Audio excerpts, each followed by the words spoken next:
Vallahi ya. 905.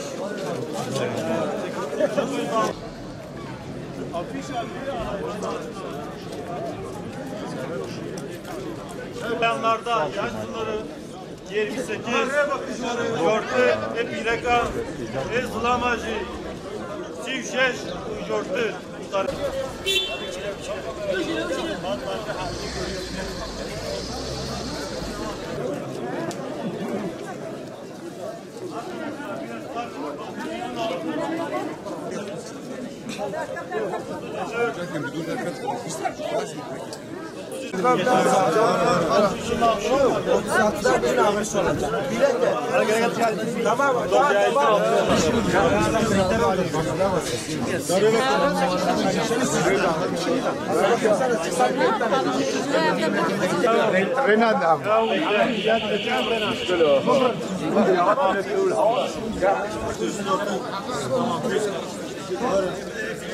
Beyefendi. Kardeş. Bakar mısın? Abi.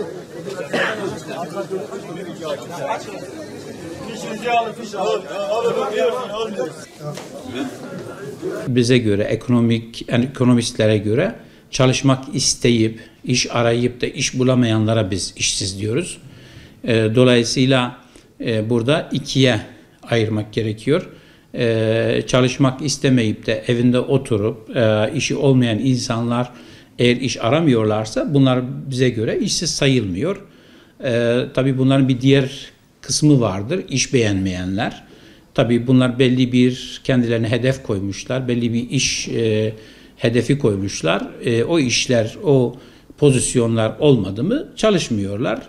Dolayısıyla iş beğenmiyorlar. Bizim özellikle Batman'da ve bu bölgemizde kamu personeli alımları noktasında ciddi talepler oluyor. İşte bu demektir ki bizim işsizlerimiz özel sektörden çok kamu sektörünü tercih ediyorlar. Ki bizim kayıtlarımızın, işsizlik kayıtlarımızda %60-70'i kamu işlerini isteyen işsizlerdir. Bu anlamda bu aslında bir handikap. Yani bu insanlar özel sektörde kendilerini geliştirip, çalışıp, üretim ekonomisine katılırlarsa belki çok daha iyi şekilde piyasa canlanacak, iş gücü piyasası canlanacaktır. Belki iş kuracaklardır, belki iş bulacaklardır. Ama sadece kamu ve masa başı iş istediklerinden, tabiri caizse rahat iş istediklerinden işsizlik süreleri artıyor.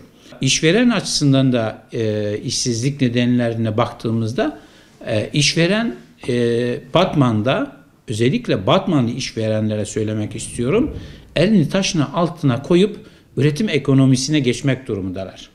Yani gayrimenkul, finans sektörü, hizmet sektörü çok fazla aş üretmiyor. Asıl aş üreten şey sanayileşmedir ve üretim ekonomisidir.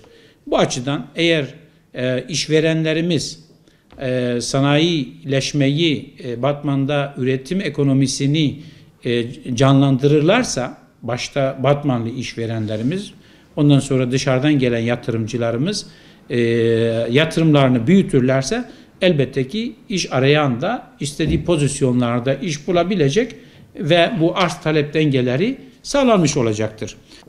İşsizlikle mücadele noktasında birkaç şey söylemek istiyorum. Son yıllarda özellikle 6. bölge, teşvik bölgesi, yatırım teşvik bölgesi olmamız nedeniyle ciddi anlamda hakikaten bu bölgemiz yatırımcı çekti. Batman bunların başındadır ve Batman özellikle emek yoğun tekstil sektöründe yıldızı parlayan bir kenttir. Yüzlerce Batmanlı işverenimiz İstanbul'daki işlerini, iş yerlerini buraya taşıyarak, geri göç sağlayarak ve burada binlerce gencimize iş aş kapısı oldular, istihdam kapısı oldular. Bu çok önemli ve biz de Sayın Valimizde, bütün STK'larımızda, ticaret odamızda bu konu üzerinde yoğunlaşmış durumdayız. Sürdürülebilir bir istihdam için bu sektöre ne tür imkanlar sunmamız gerekiyor?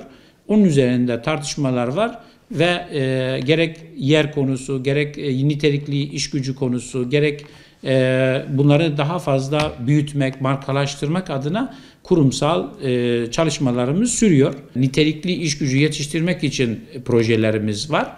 33 tane projeyi, mesleki eğitim projesini buradan ben ilan ediyorum. İmza protokolünü yapacağız. 480 kadınımız bu projelerden eğitime, mesleki eğitime katılmış olacaklar. İl ve ilçe dahil olmak üzere.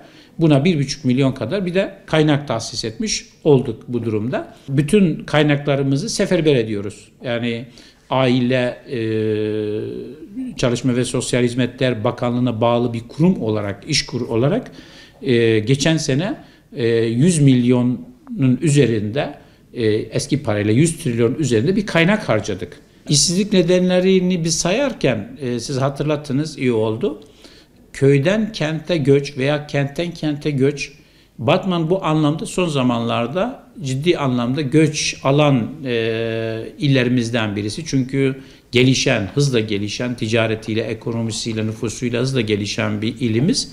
Bu açıdan köyden kente veya Şırnak, Siirt, çevre illerden, Bitlis'ten Batman'a göçler söz konusu. Tabii bu da işsizliği tetikleyen durumlardan bir tanesidir.